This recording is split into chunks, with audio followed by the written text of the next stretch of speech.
and tradespeople and people from inside and outside the university. Our guest tonight is Mr. Joe Stebreck. He's a principal with Building Engineering Corporation, Downsview, Ontario, Canada. Joe Stebreck wears a number of hats. I guess first and foremost, he considers himself a builder. He's been building custom homes since he was 18 years old. He's also a building scientist, although he sometimes refuses to acknowledge that one. And he also bills himself as a forensic engineer. And he investigates building failures relating to moisture and provides expert testimonies at coroner's inquests relating to deaths caused by carbon monoxide poisoning related to failures of space heating and domestic hot water heating systems. Joe is a former director of research of the Housing and Urban Development Association of Canada. He was a building researcher affiliated with the Centre for Building Science at the University of Toronto, and a former member of the Standing Committee on Energy Conservation of the Associate Committee of the National Building Code of Canada.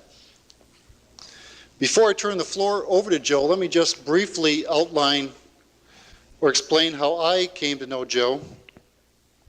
When I came on board at the Energy Center about a year and a little bit ago, I inherited this exciting project dealing with rehab of some of the older homes, abandoned houses in Muncie, dealing with Chuck Tibbetts, who is here tonight, and Mr. Pat Murray, who's the Director of Community Development in Muncie. As part of the rehab, energy conservation is a cornerstone of making them cost effective. And one of the things we were very much interested in was moisture problems. That we've been hearing a lot about moisture problems as a result of tightening up these older buildings and insulating them. So every time I went to a conference, I would seek out the people talking about moisture problems. And at the end of the presentation, I would corner them and start asking them all these questions. And after 2 or 3 questions, invariably they would say, "You need to talk to Joe Stebreck." And after this happened about 3 or 4 times at different conferences, I said, I better talk to Joe Stebreck. Well, fortunately, the opportunity arose last spring. Joe was in Indianapolis last April doing one of his seminars, 2-day seminars he's been doing around the country for the last 5 or 6 years, I believe. And we went down there, and let me just give you a few observations from that. It's a 2-day seminar, mostly builders. At the first break, as we gathered around the coffee pot and the Danish at the back of the room, everyone was saying, well, I've got my money's worth already. So that was the first observation. Second was, about lunchtime, everyone is going, gee, everything I'm doing is wrong. That probably not quite that true, but we do find that out every time we talk to Joe. I had lunch with him again today, and I found out everything I'm still doing is wrong. The other observation is, here was a person from Canada who has worked with some of the best building scientists in the world, probably, and also has the knowledge to share based on Canada's weatherization program, which was much more ambitious than that of the United States. And one of the messages Joe takes down the United States is, hey, we made a lot of mistakes in Canada. Let me tell you about them so you don't repeat them. And the fourth observation was, here was a person, a builder, and an engineer who had some very interesting perspectives that I thought would be very important to share with our architects. So at the end of the session, I asked Joe whether he'd be willing to come to Ball State and talk to us, and basically his reply was something that, to the effect that he never passed up a chance to talk to architects. So without any further ado, please join me in welcoming Mr. Joe Stebreck.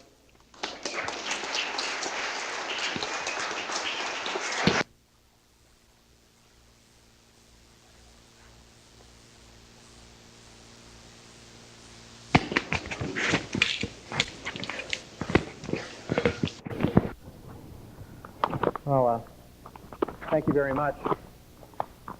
I've had the pleasure of coming to Indiana quite a few times. I always hear one version or another of how it is that the people who live in Indiana get to be called Hoosiers. And I, of course, would like to share with you my perspective. I believe that I think most of you have it all wrong. And Let me explain where the term Hoosier comes from. There was a rather warlike people that sailed up the Mississippi River and settled on the north bank of the Ohio River, and of course their ancestors were really the Cajun people who settled around Louisiana and New Orleans. And it turns out that the background of the forefathers of the Cajun people were really Acadians. And the Acadians were really French Canadians who originally lived in New Brunswick, which is a province of Canada. So really, your descendants are Canadians, or you are the descendants of Canadians who lived in New Brunswick. So the term Hoosier is incorrect. It's really Hoser. You're just mispronouncing it.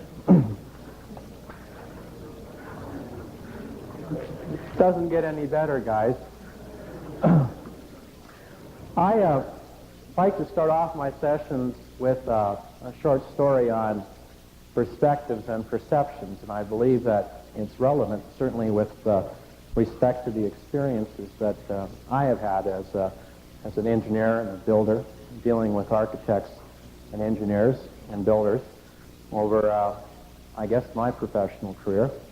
And the story is not a true one, but I think it illustrates what we deal with. And it's about a scientist who studies spiders.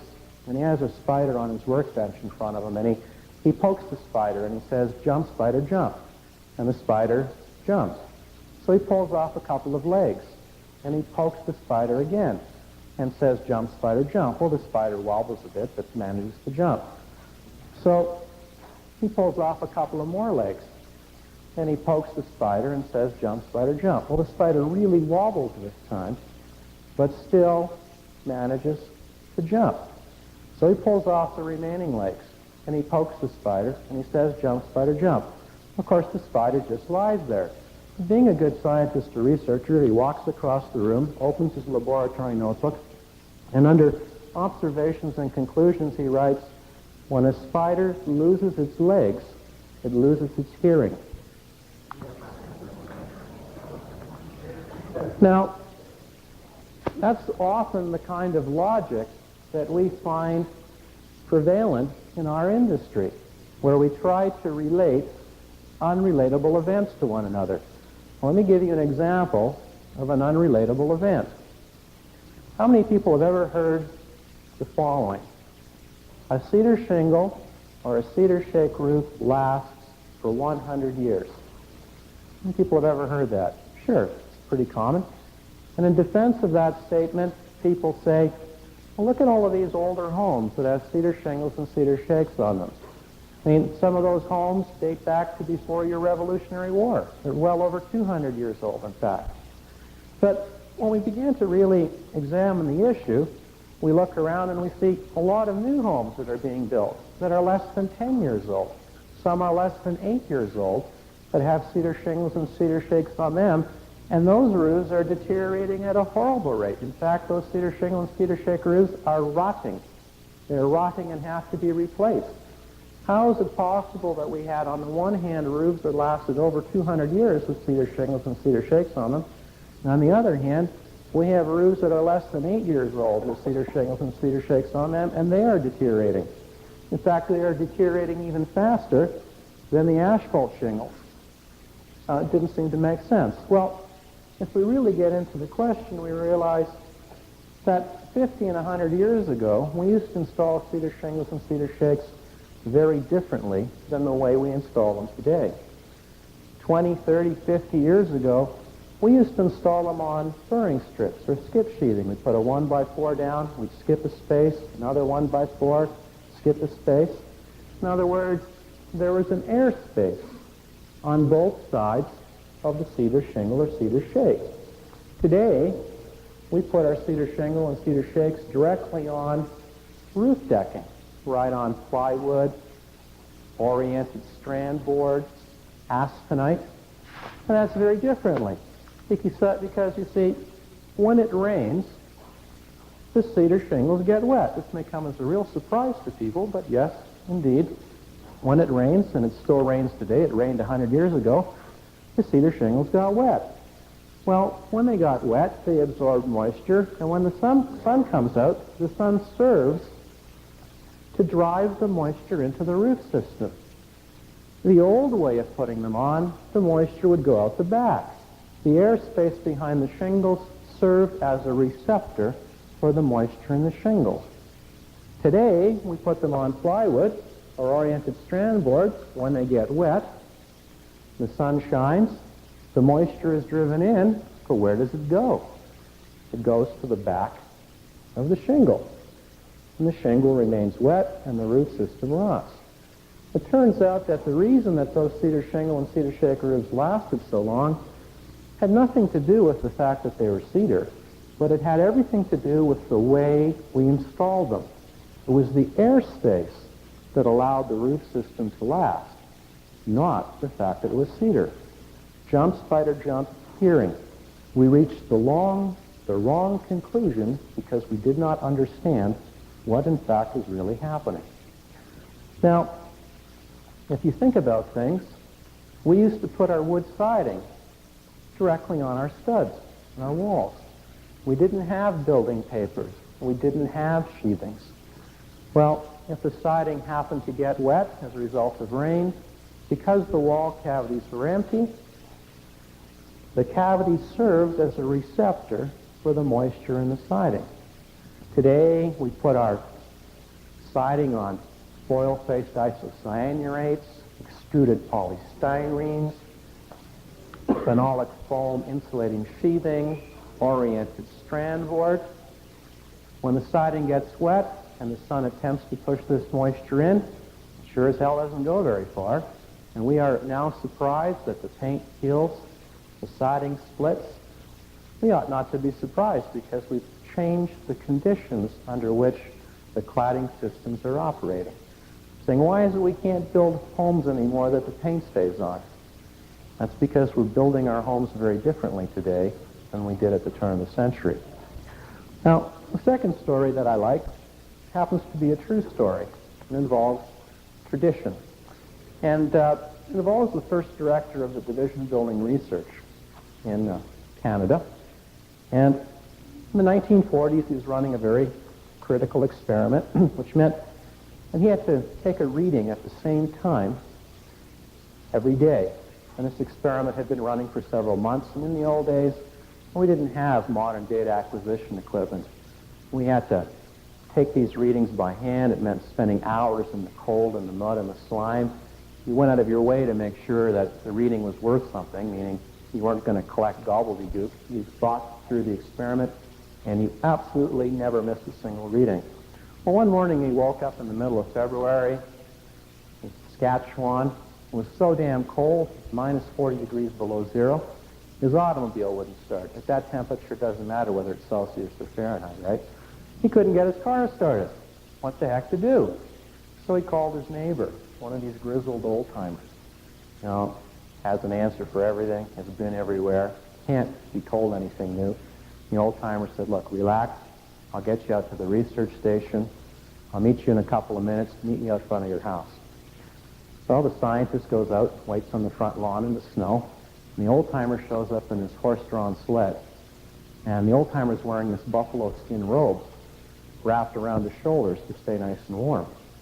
And he gives the scientist, in this case Neil Hutchin, a similar buffalo skin robe to wear around his shoulders to stay warm. And they start out. And after a couple of minutes, Hutchin, the scientist, turned to the old-timer and he said, you know, you'd be a lot warmer in that buffalo skin if you turned it the other way around. If you had the skin part facing out and the fur part facing in. Of course, the old-timer just ignored him. Didn't say a word. And after a couple of minutes, the silence got louder and louder and louder. Finally, Hutchin, the scientist, couldn't stand it anymore. So he confronted the old-timer. He said, look, what the hell's wrong with you? Don't you believe me? The old-timer just brushed the frost out of his whiskers and said, oh, yeah, I believe you. I was just thinking what fools these buffalo have been all these years. Now, there's a moral to that story. It's not don't listen to Canadian jokes. The moral of the story is that Had the buffalo been optimized with respect to energy conservation alone, perhaps the skin would have been on the outside and the fur on the inside. But a buffalo has got to do a lot of things to be called a buffalo. Buffalo's got to stampede, buffalo's got to graze, buffalo's got to stay out of the way of Buffalo Bill and the Indians. It's a pretty complicated, interrelated life, being a buffalo. I mean, that skin served all kinds of other functions than just worrying about energy conservation.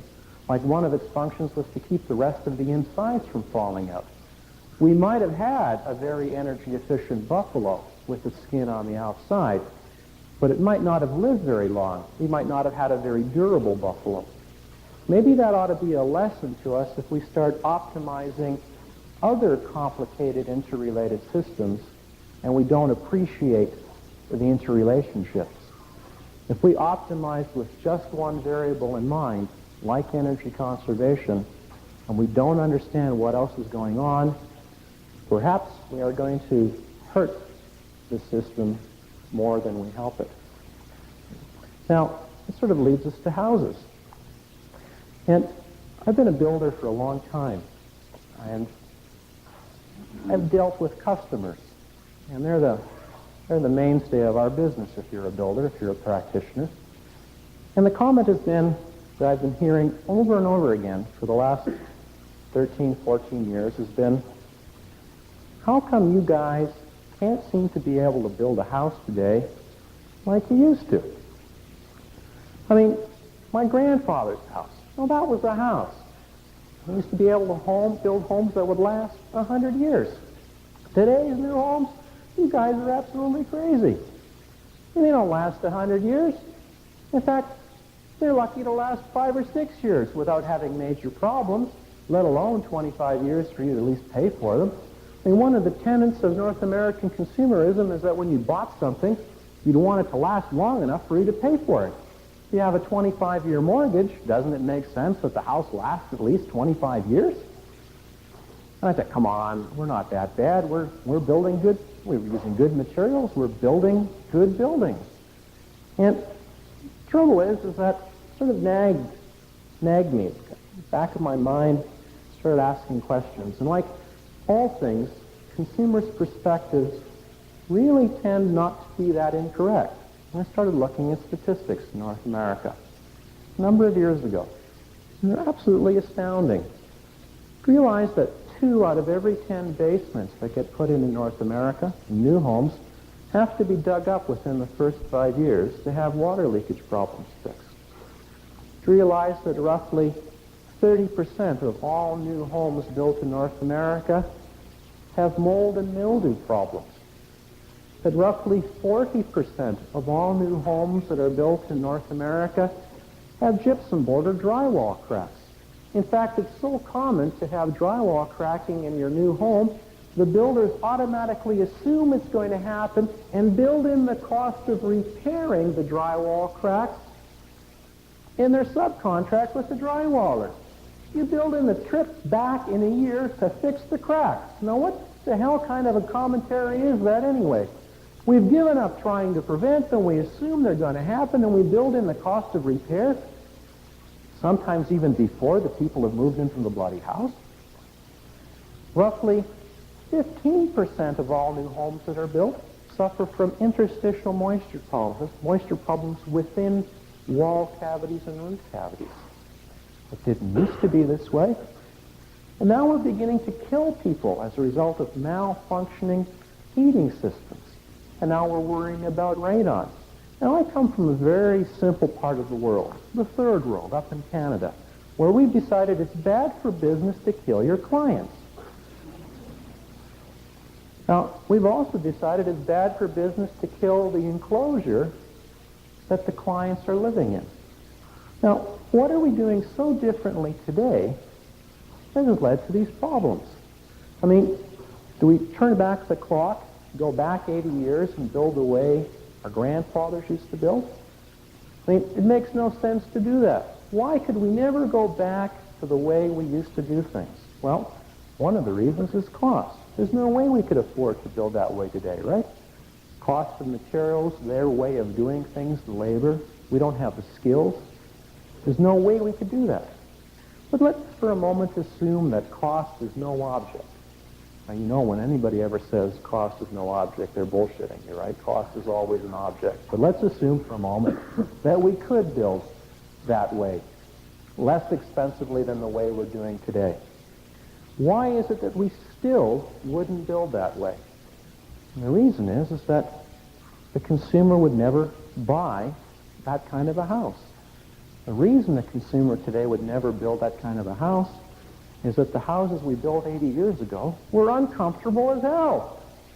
The wind whistled through them, they were cold, they were drafty.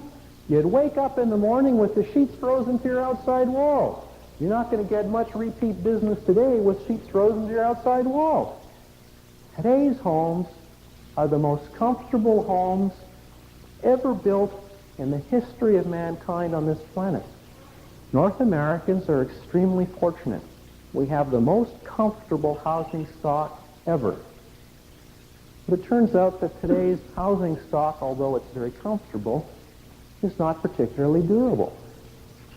The homes we built 80 or 100 years ago were extremely durable, but not particularly comfortable. And we're going to see in a very, very perverse way that what we did to make the homes comfortable is precisely what has made them not particularly very durable. So let's turn back the clock. 1910, 1920. What was so different about the way we used to build? Well, the wall cavities were empty, weren't they? There was nothing in them. There was no insulation. We had plaster and lath on the inside, wood siding on the outside, and nothing. Airspace. Which meant what? If we tried to heat our buildings, the heat just passed right through the building envelope, didn't it? Just right out the outside walls. Now, on its way out, because we had this tremendous energy flow, we warmed up the components to the exterior of the building, didn't we? We couldn't keep the heat in the building. We had so much heat flow. The components to the outside were operating at a much higher temperature than they are today. So if those components ever got wet, because they were warmer then, they had a greater tendency to dry out.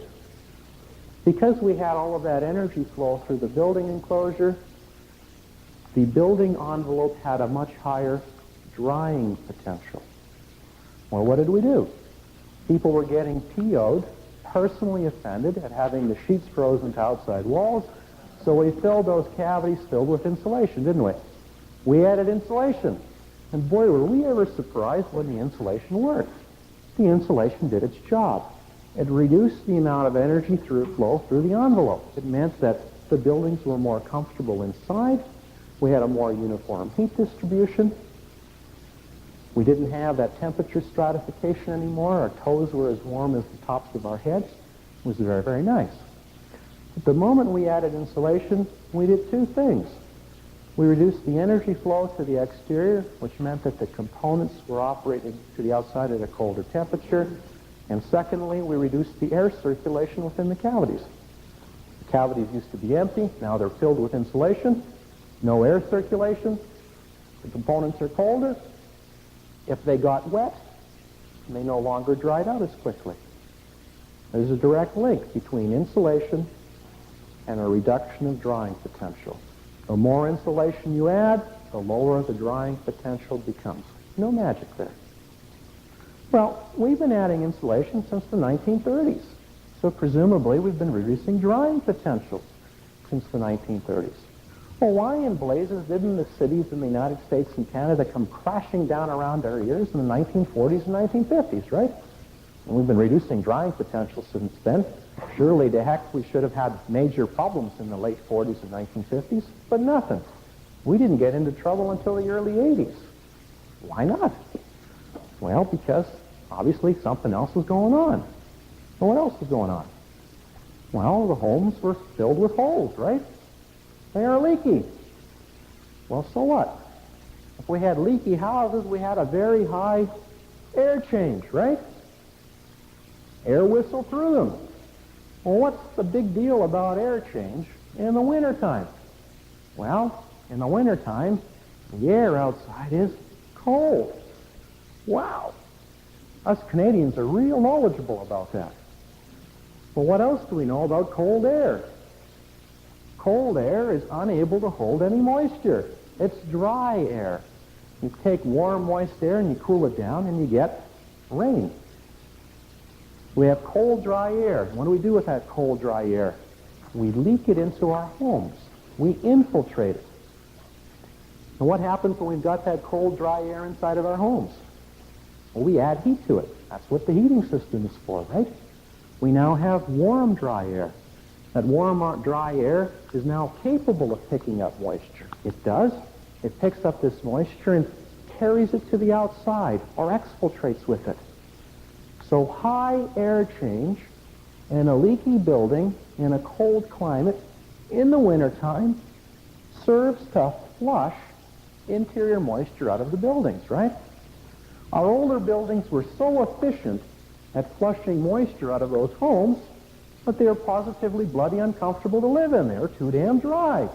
The first thing that my parents did when they bought their brand new spanking house in 1960-61 was to insist that the furnace had this newfangled gadget attached to it. What do you think it was? Humidifier. We added humidifiers to our older buildings because they were so damn leaky they had such a high air change.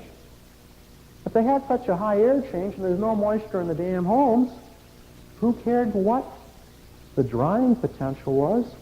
We didn't have much of a wetting potential, right? Things changed, though, didn't they? The homes we built in the 1940s were much tighter than those we built in the 30s. The ones in the 50s were dramatically tighter than those that we built in the 1940s. The ones in the 60s, a little tighter than those in the 50s. The ones in the mid-70s, tighter still. And those at the beginning of the 80s, tighter than the ones we built in the 1970s. In fact, the typical new home today is roughly 4 times tighter than the new home we built in the 1930s. 4 times tighter. I'm talking about the typical mainstream home. I'm not talking about the energy crazies. You know, some of the nuts that are in here go around, try to build tight houses. They don't really account for much of the building stock in North America, probably less than 0.5%. The mainstream red-blooded American home, though, is 4 times tighter. Well, the first question that you ask yourself is, how? Why? How did this happen? And there was no Department of Energy in 1930. There's no weatherization program that said, look, by the time the 80s roll around, a typical home is going to be tighter. Well, what's the single most important force that drives change in the construction industry in North America? Money. Money. The process of construction has not changed in 50 or 60 years. It's still the same. You build something for as little money as possible and try to charge as much as you can get away with. And hopefully the difference is positive. The only change in the last 5 years is we now get good lawyers and good accountants, right? Well, in the 1940s, we went from balloon framing to platform framing. Why? Because it was faster and cheaper to platform frame than to balloon frame, right? We also went from plaster and lath as an interior finish to drywall or gypsum board. Why? Because it was faster and cheaper to use drywall or gypsum board. Well, it doesn't take a building science genius from Canada to tell you that a platform frame house with drywall was a hell of a lot tighter than a balloon frame house with plaster and lath. We didn't go to platform framing and drywall to make the houses tighter. We went that way because it's faster and cheaper. What happened in the 1950s? We had a revolutionary product introduced, a high-tech composite material developed in the 1930s, used during aircraft production in the war effort. What was it? Plywood. We began to see sheet goods, 4-foot by 8-foot sheets of plywood, asphalt-impregnated fiberboard. We began to put them where? We began to replace rough-sawn wood boards as our claddings, rough-sawn wood boards as our roof decking and our floor decking. Why? Because it was faster and cheaper to use the sheet goods than it was to use the rough-sawn wood boards. It turned out that the building envelope was a lot tighter, right? We didn't go to the nonsense because it was tighter. We went that way because it was faster and cheaper. What happened in the 1960s? We had these really strange cladding systems introduced. Hardboard sidings, vinyl and aluminum. They used to sell them to us on Sunday afternoons with the vibrating chairs during the TV movies and the religious programming. Your brother-in-law is probably in the business, right? No? Smart guy. So, why did we put this stuff on our homes? Because it was faster and cheaper to use. It was also tighter. We didn't go to it because it was tighter. We went to it because it's faster and cheaper. What happened in the 1970s? Big event happened. Had a little bit of a war in the Middle East, didn't they? Arabs and the Israelis decided to kill one another. Everybody blamed the United States. We couldn't figure this out up in Canada. They're killing each other over there, and it was your fault. So what did they do? They got PO'd at you. Cut off your oil. When they cut off your oil, they cut off our oil up in Canada too. Were we ever upset? Sure is hard being your friend sometimes, I want to tell you. So we had an energy crisis. What happened? People began to add insulation and caulk and weather strip their homes deliberately, right? And much to everybody's surprise, especially mine, some of that weatherization nonsense actually worked. Wow, not even the government appreciated that. So some of the stuff worked, so the homes began to get a little more deliberately tighter. And the crisis continued, happened again in 68, or 78, 79, second crisis. We began to have all kinds of specialized products introduced. High-tech sheathings, foil-faced isocyanurates, extruded polystyrenes, expanded polystyrenes, building papers that were now in 9-foot wide rolls, house wraps, all to make the homes tighter. All right, so the typical home is tighter, 4 times tighter. Fewer holes, less of an air change. No big deal. Well, during this time, the amount of moisture generated in these homes has stayed roughly constant. I mean, people today breathe roughly the same way that they breathed 50 years ago, right? When you breathe, you generate moisture. Wet. It smells bad too, but I just came from the bar.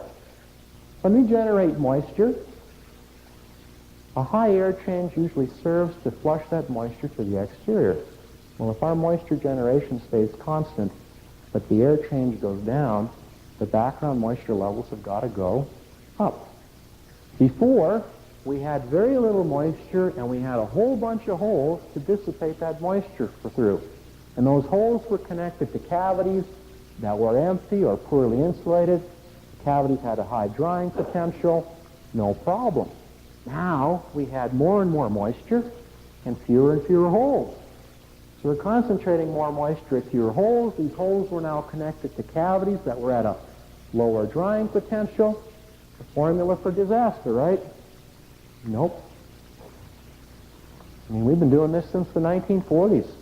Presumably, if we had lower drying potentials because of insulation, and presumably if we had less of an air change and higher background moisture levels, we should have seen trouble in the 1960s and the 1970s. We didn't get into trouble in the 1980s.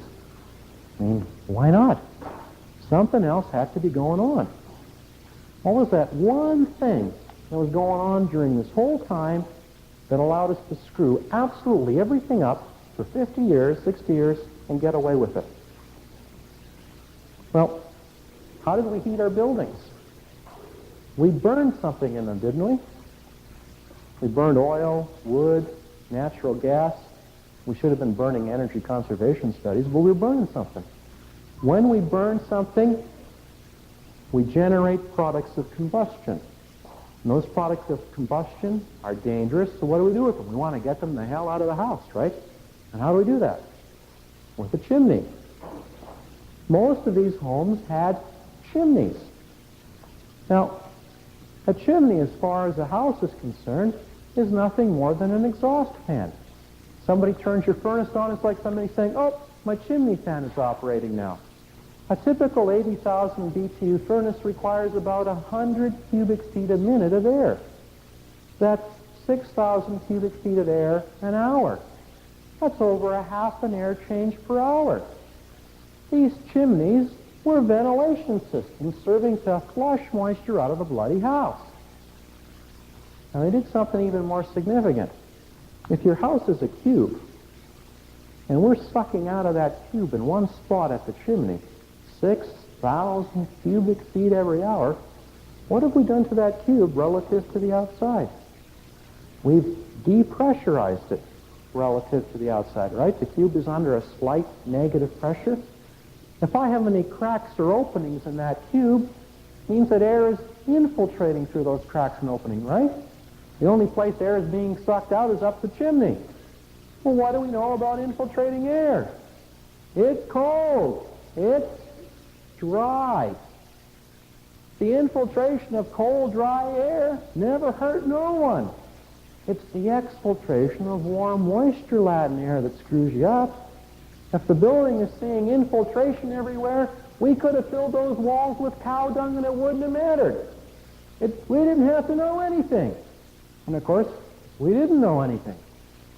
So what happened? In the late 1960s, early 1970s, national campaign in the United States and Canada. Live better electrically. Live better electrically. And the moment we went to electric heating, what happened? They got rid of the chimney. The moment we got rid of the damn chimney, air change went down, background moisture levels went up, and more importantly, the air pressure distributions in our homes changed. Homes were no longer operating under a slight negative pressure. The homes behaved as if they were hot air balloons that were too heavy to leave the ground. Cold, dry air would leak in the lower portion, and warm, moisture-laden air would try to exfiltrate over the upper portion. There was this exfiltration of higher levels of moisture at fewer locations, with these locations connected to cavities that were at a lower drying potential that got us into trouble. Yes, Virginia, the insulation, the air change, followed by the change in air pressure distribution is what's got us into trouble. So we can blame everything on the electric companies, right? Yeah, absolutely. Except life is never that easy. What else was happening in the 1970s? We had that little war I was telling you about, right? That was your fault. Well, that meant that because energy prices went up, we started insulating our buildings more and caulking and weather stripping them. And because some of that nonsense worked, the furnaces, even the ones with chimneys, didn't operate as much. When they didn't operate as much, they didn't exchange as much air. Instead of operating 55 minutes out of every hour, they might have operated half of that time. And then what happened? We began to make more efficient combustion appliances. Combustion appliances that no longer use 6,000 cubic feet of air an hour, they used 1/10 of that. These new appliances, instead of operating at 50% seasonal efficiencies, were operating at 80, 90, 98% seasonal efficiency. In fact, a lot of these furnaces had their own source of combustion air. Right from the outside, went to the damn furnace. Combustion would take place, would go out again. These new appliances were said to be aerodynamically uncoupled, which meant what? The house didn't know they were there. As far as the house was concerned, it was just like electric heating. So now we have homes that don't have chimneys, have all kinds of insulation, have very little air change, high levels of moisture, and we have fun. If you ask the Russian secret police, the KGB, for the optimal wall design to demoralize the North American populace, they would say, hey, it's very simple. Build your walls out of wet imported Canadian wood, put plastic on the inside, fill them chock-a-block full with insulation, put plywood building paper and wood siding on the outside, and heat the homes with high-efficiency natural gas, electric heating, or a heat pump. And wait 5 years. Hey, that's what you're doing, isn't it? Great. Except in the United States, it's very disorganized. It's because you're a capitalist society. Everybody has the freedom to screw up at their own pace. In Canada, however, we're a very socialistic country. We're a planned economy. We're those pinko commie faggots to the north of you. We have major government programs. We organized the decay. We ordered it. We had two major programs. They're weatherization programs. One was called the CHIP program, Canadian Home Insulation Program. Everybody got $500 to $700 to insulate their walls and their attic to save energy. Of course, what does CHIP mean? It means you reduce the drying potential. The house didn't care about the energy. The house just saw, oh, I'm colder now. Drying potential is less. I wonder what they're going to do next. That was easy. Another government program. The cost program. Canadian oil substitution. We got another $500 to $700 to change our oil furnaces to natural gas, high-efficiency natural gas, or electric heating. What the hell did we want to save oil for up in Canada? We had it coming out of our ears. You know why we wanted to save oil? So we could export it to you to rip you off. So we did. Guess what we did to our homes? You're having the last laugh now. Cost program meant we reduced air change and changed the air pressure distribution. Let me explain how we institutionalized it. We had all of these homes in Canada, 25 to 30 years old, with poorly insulated attics. What did we do? Well, nothing to that home initially. Because the attic was poorly insulated, it meant that if it was 70 degrees inside, 0 degrees outside, the attic was roughly halfway in between, right? Maybe 45 degrees. Warm, moist air would leak into the attic from the inside. And what would happen? Well, cold, dry air would leak into the attic from the outside. As long as that air stayed cold, we'd get into trouble. But hell no, it didn't stay cold because the attic was poorly insulated. The escaping heat warmed up that air. We now had warm, dry air, picked up the moisture, carried it to the outside. Those attics were in moisture equilibrium with their environment for 20 to 30 years because they were poorly insulated. Any moisture that got into the attic was flushed out by the air change in the attic driven by heat loss.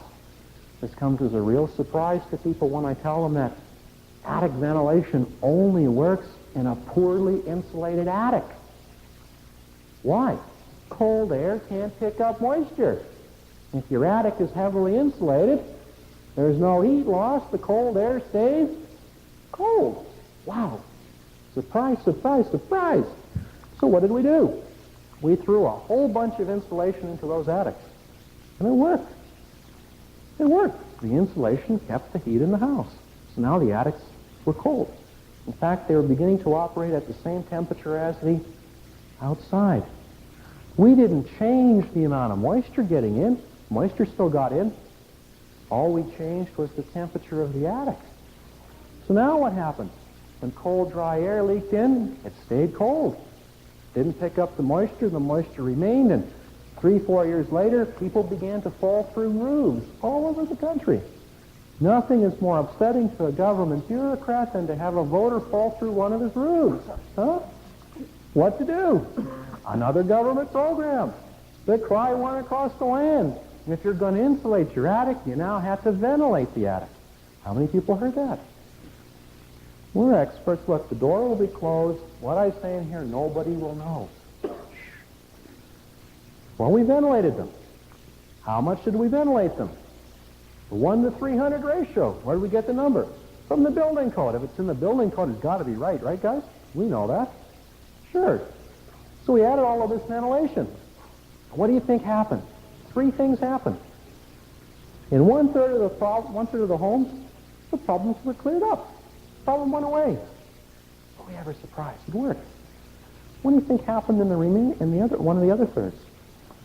Well, in one-third of the homes, after we added attic ventilation to clear up the moisture problems actually got worse. Now, how is it conceivable that moisture problems would get worse after we added attic ventilation than before? Well, the answer is obvious. If we add attic ventilation, what we're doing is we're making it easier for air in the attic to get out. If it's easier for the air in the attic to get out, it's easier for air in the house to get into the attic if the ceiling is leaky, right? Well, most of these attic ceilings were real leaky. So we exchanged or increased the exchange of air between the attic and the outside, and we simply drew more moisture-laden air from the house to replace it. So the problems got worse. See, we forgot that cold air is not capable of holding moisture. When we drop the temperature of warm air in half, we don't reduce its moisture holding ability in half. We reduce it on an exponential decay basis. Those of you that were awake during your high school physics class way back when, this relationship is given on a psychrometric chart. We did some of the flow calculations. We found we needed close to subsonic flow to flush all that moisture out. We have all this flow in those attics, and we turned out we depressurized the attic relative to the house and drew even more moisture-laden air in, caused the roofs to rot even faster. That was great. Now, that brings us to the remaining third. What do you think happened in those remaining third, those roofs in Canada? Oh, I love this one. It was great. Well, in some of those homes, the ceilings were so damn leaky, not only did we get moisture, we got heat. The escaping heat warmed up the attic to allow the ventilation to work to clear up the moisture problem. But get this, in 1/3 of the homes under the government programs that attics were insulated and ventilated to save energy, the heating bills went up. Now, let me get this straight. You're a homeowner. I'm putting attic ventilation and attic insulation in my house to save energy, and my heating bill goes up.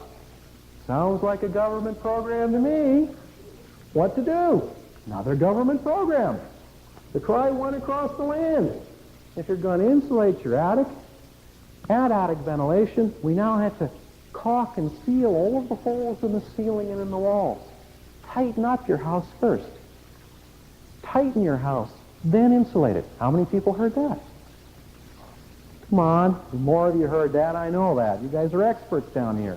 You know what you're doing. So we went around and we began to tighten up all those holes because we wanted to keep that warm, moisture-laden air from inside the house from getting into the attic, from getting from the inside of the house into the walls.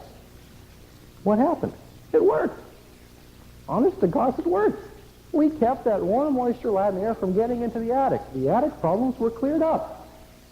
Well, what do you think we did to the air change in the house? Which meant what? Well, a couple of things. If we were lucky, the air change in the house went down, so we just got higher levels of moisture, and we began to get mold and mildew everywhere. So the inside of the house rotted. We just moved the moisture from the attic into the house where we could see it. If we were lucky. If we were unlucky, most of these homes were heated with combustion appliances that had chimneys that required 6,000 CFM of air every hour. Where the hell did all this air come from? It came from all those cracks and openings that us builders have been thoughtfully leaving in these homes all these years. We plugged up those holes, and the chimneys didn't work very well. So we began to get spillage and backdrafting of the products of combustion into the homes, and people began to get sick and die. Now, nothing is more upsetting to a government bureaucrat than to have a voter die on him as a result of one of his programs. It would be all right if we just got Republicans or just got Democrats, but we were killing everybody. What to do? The cry went across the land again, another government program. If I'm going to insulate my attic, add attic ventilation, caulk and weather strip my house, I now had to knock a hole in the wall near the furnace. How many people heard that? Now, you're the homeowner. So let me get this straight. You're giving me all kinds of money to tighten up my house, but now you want me to knock a hole in the wall near the furnace. Now, I wasn't convinced this was a government program before, but now you got me convinced. So we did. We started knocking holes in the wall. What do you think happened? Well, in some cases, the problems got worse after we knocked a hole in the wall than before there was a hole to begin with. Now, how is it conceivable that we could kill more people with a hole in the wall than if there wasn't a hole in the wall? What did we forget? Wind. Wind. Do you have wind down here? We have wind in Canada. In Canada, our wind emanates from Parliament, sweeps across the land. U.S., your wind emanates from Congress, sweeps across the land. When wind blows over your building, on the windward side, the wall sees positive pressure. On the leeward side, the wall sees negative pressure or suction. If you have a hole on the windward side, the air will leak in. If you have a hole on the leeward side, the air will leak out. If the air is leaking out on the windward side, it serves to depressurize the furnace area, leading to spillage and backdrafting, making the problem worse. If the hole is really big, it becomes the new chimney. Well, we weren't that lucky. We didn't know how big to make the holes. You think I'm joking? You've experienced this in everyday life, but you don't appreciate it. When you light a fire in the fireplace, don't they tell you that you're supposed to crack open a window or a door? And when you do that, how many people have ever had it begin to smoke even more after you open the window or door than before? Raise your hands. Ever had that happen? You know why that happens? Because that window or door that you open happened to be on the leeward side of the building, the side that saw suction or negative pressure that drew the air out of the house. What you should have done is close the window and walk across to the other side of the house and open the window on the windward side. Now, you notice it with a fireplace because it's a dirty fire.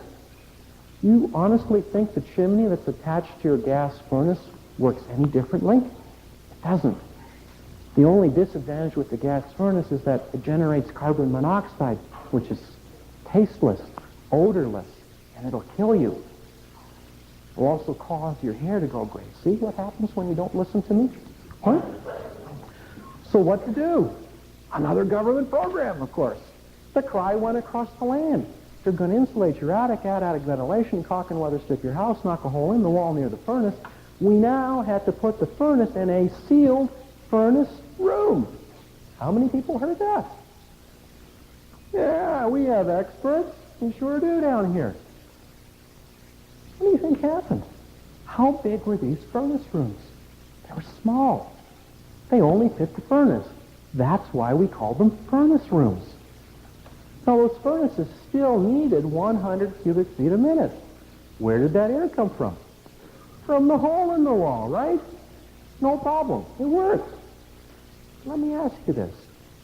If it's 0 degrees outside, and I'm bringing 100 cubic feet a minute of 0 degree air into my furnace room, what do you think the temperature of that furnace room is? 0 degrees. It's like we put the furnace outside the house. Well, don't you think if we could have put the furnace outside the house in the first place, we would have done it?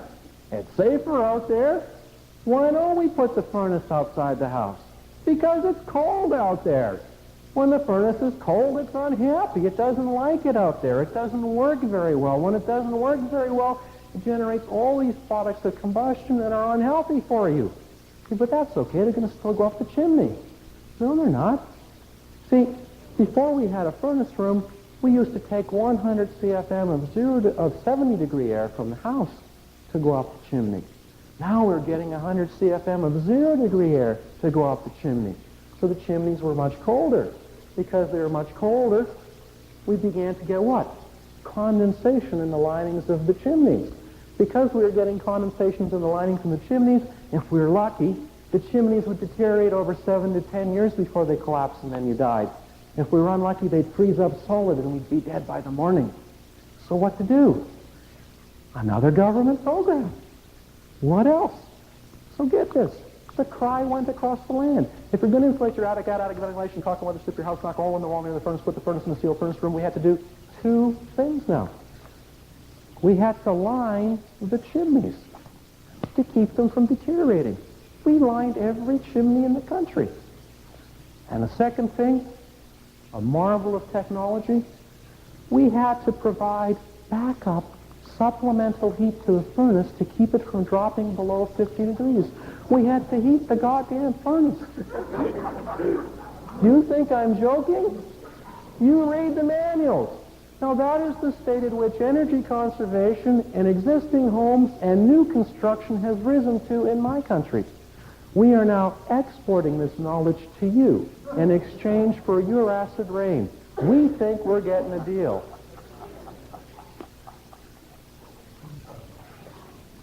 Well, what do? Well, the first of all is you throw away all of the instructions on the conventional wisdom, and you reorder your priorities. The priorities are health and safety. Don't kill your clients. The second priority is durability. Don't kill the building enclosure that the clients live in. The third priority is comfort. Make it comfortable enough for them to live in the bloody house. And you know what the fourth priority is? Do you have any money left? Energy. The problem has been is that energy has been the first priority. And we're killing our clients, killing the building enclosure. Not the right way to do things. What do you think? Maybe we ought to deal with health and safety, deal with durability, deal with comfort, and then if we have any energy left, we deal with energy conservation. All right. How do we not kill our clients? I'm supposed to now give them the answers, right? In 5 minutes? 1 minute. Don't put a standard furnace in a new house with a chimney, because that furnace is not going to work unless the house is leaky. Do you know any builders that know how leaky or tight their homes are, or even know how to measure? Do you know any heating contractors that know whether or not the house is too tight or too leaky to install their furnace in? Kind of scary stuff. We had this wonderful little pamphlet that went out by our gas utility. It said, carbon monoxide, what every homeowner should know. And the last line said, see a qualified heating contractor. There weren't any. There weren't any. Nobody knows. You ask the utility company, say, hey, it's not a problem. What are you talking about? And they're carting out the bodies. Not my fault. Okay, I guess I was imagining things. Well, what kind of a combustion appliance do you put in? You put in a very efficient combustion appliance that has its own source of air from the outside, an appliance that's aerodynamically uncoupled, an appliance that has a fan that exhausts the products of combustion in a controlled manner, a unit that can't possibly spill the products of combustion into your house. Or don't heat with gas or oil. Heat with electricity. Electricity doesn't kill anybody except where you generate it. We'd like you to stop generating with nuclear energy because we'd like to export all that hydropower to you.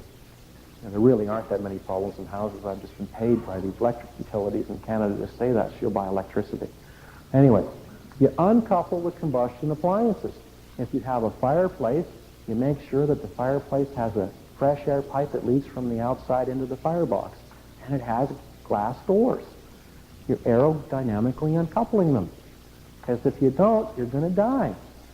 It's all right. If you want to die, it's your business. Just don't come back complaining to me afterwards, right? If you install a wood stove, you make sure that you have a wood stove that has its own supply of air that you can hook directly into the back of the wood stove. You're aerodynamically uncoupling it. So, we won't kill you with the combustion appliances. Now what? It means now that the house doesn't have the air change that it used to have because you've taken away the chimney. Which means what? Background moisture levels have gone up. Which means you're going to have mold and mildew. What do you got to do? You got to put in a fan. A fan that controls the ventilation in your house. A controlled ventilation system. A fan that's run by a dehumidistat. When the humidity rises, the fan operates, induces air change, and flushes the moisture out of the house. This has nothing to do with an air-to-air heat exchanger. You don't need heat exchangers. All you need is a fan and a switch. $200. Of course, the American way is going to be to try to sell you this $200 fan for $2,000. You know, wait for it. It's coming. All you need is a $200 fan and a switch. It's like playing the cymbals. It's easy. All you got to know is when. You put the fan in the house, you flush the moisture out. So you're not going to rot the house, and you're not killing anybody already. Now what do? Well, you need comfort, right? So we add thermal insulation. But the way we add thermal insulation, we have to do it in such a way that we don't reduce the drying potential of our building enclosure. Remember what happened when we added insulation into our walls? We reduced the heat flow through the walls so the components to the outside got very cold. What are you going to do, take the insulation out? No. But if you insulate now on the outside of the walls, You use insulated sheathing. That insulated sheathing has warmed up everything to the inside, hasn't it? The cavities are warmer because you've insulated outside of them. Because they're warmer, they have a much higher drying potential. So we're not saying don't take the insulation away. I'm saying put it in a different place. Put it to the outside. Of course, the moment you put the insulation to the outside, you've warmed up the drying potential of the cavities. What do you think you've done to the drying potential of your siding or your cladding? You've reduced it. So you simply have moved the wall rot problems from the wall to the siding. So we have to compensate for that. And how would we compensate for it? The same way the spider did, the same way that Granddad did with the cedar shingles and cedar shakes. He put the cedar shingles and cedar shakes on furring strips, right? So you put your wood siding on furring strips, so there's an air space on both sides.